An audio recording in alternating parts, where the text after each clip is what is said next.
With the release of the first mainline Nintendo handheld, the Game Boy, Nintendo's president Hiroshi Yamauchi wanted a game with the company's mascot to introduce players to the newly released console. What came about was the development and release of the first Mario game on a handheld, Super Mario Land. Now, before we talk about Super Mario Land, we should first talk about the release of the Game Boy. This console was Nintendo's first leap into the handheld market after the remarkable success of the Game & Watch. The biggest upgrade between the two handhelds was the ability to change games without buying a whole new console. I know, crazy. But this new idea leads to some problems with what games they can release with the Game Boy. Hiroshi Yamauchi places this burden on R&D 1 at Nintendo, with Gunpei Yokoi leading the development of this new game. Gunpei Yokoi was also the inventor behind the Game & Watch and also the Game Boy, so it felt fitting that he should be the producer behind the newest Mario game. One thing to note is that this was going to be the first game without having the guidance of the original creator of the Mario games, Shigeru Miyamoto. This more hands-off approach led to some interesting development choices down the line. When turning on Super Mario Land for the first time, there are many things that jump out at you. Firstly, due to the screen size of the Game Boy, many of the enemies and Mario himself had to be shrunk down. This meant that many of the characters, enemies, and environments are toned down to fit the lower specs of the Game Boy. Along with the changes with Mario, the enemies found in the world are different. Instead of kicking Koopa shells when you jump on a Koopa, these new turtles blow up, damaging Mario if he's too close. There are also a bunch of newer enemies, some based on the Easter Island head, while others are based on spiders and sphinxes, which leads me to an interesting point about the worlds found in this game. Many of the levels found in Super Mario Land have very odd themes to them. When you press play on the start screen, you are introduced to an ancient Egyptian-themed land filled with fire-breathing sphinxes and bees chucking spears, with the main boss of the level being King Totemesu. The next kingdom Mario explores is the Muda Kingdom, filled with undead fish and other sea life, but each level in this world is introduced with a weirdly placed UFO at the beginning of the level.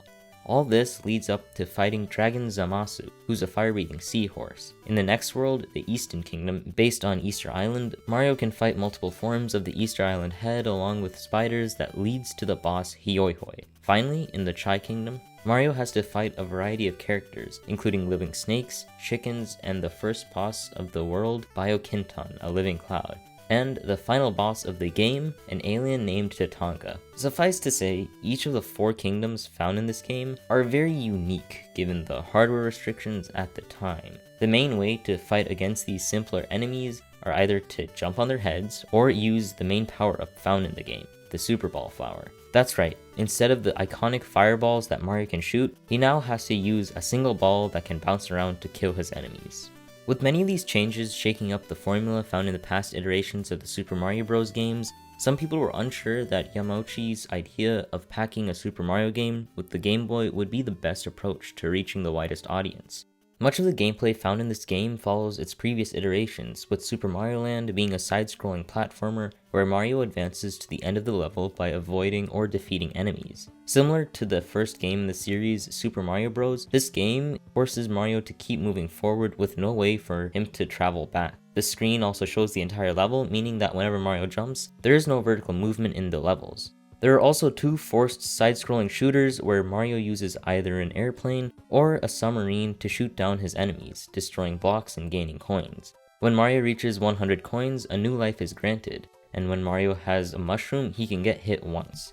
After Mario passes through each of the 12 levels, split across 4 worlds, he can either face 2 doors or a boss fight. If Mario faces 2 doors, he can either enter the upper door to receive some bonus items to aid him on his journey, or just continue on his way. When Mario is up against a boss, he fights them, either by shooting projectiles at it, or by jumping on some sort of switch behind the boss. Super Mario Land plays like a tweaked or modified version of the original Super Mario Bros. On the NES. This Game Boy game uses similar story beats, gameplay, and characters, but with more of a slight cosmetic difference between the 2 games. Instead of Mario trying to save Princess Peach from the evil King Bowser, Mario instead is fighting to save the newly introduced Princess Daisy from the evil spaceman Tatanga. All of this takes place in the new world of Sarasa Land instead of the Mushroom Kingdom. Mario ventures throughout the 4 different lands found in this new place, fighting and eventually saving the princess from the evil alien.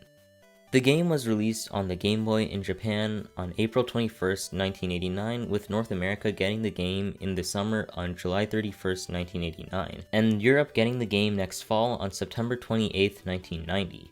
Since Mario Land was one of the launch titles on the Game Boy, the success of the console also bolstered the sales of the game.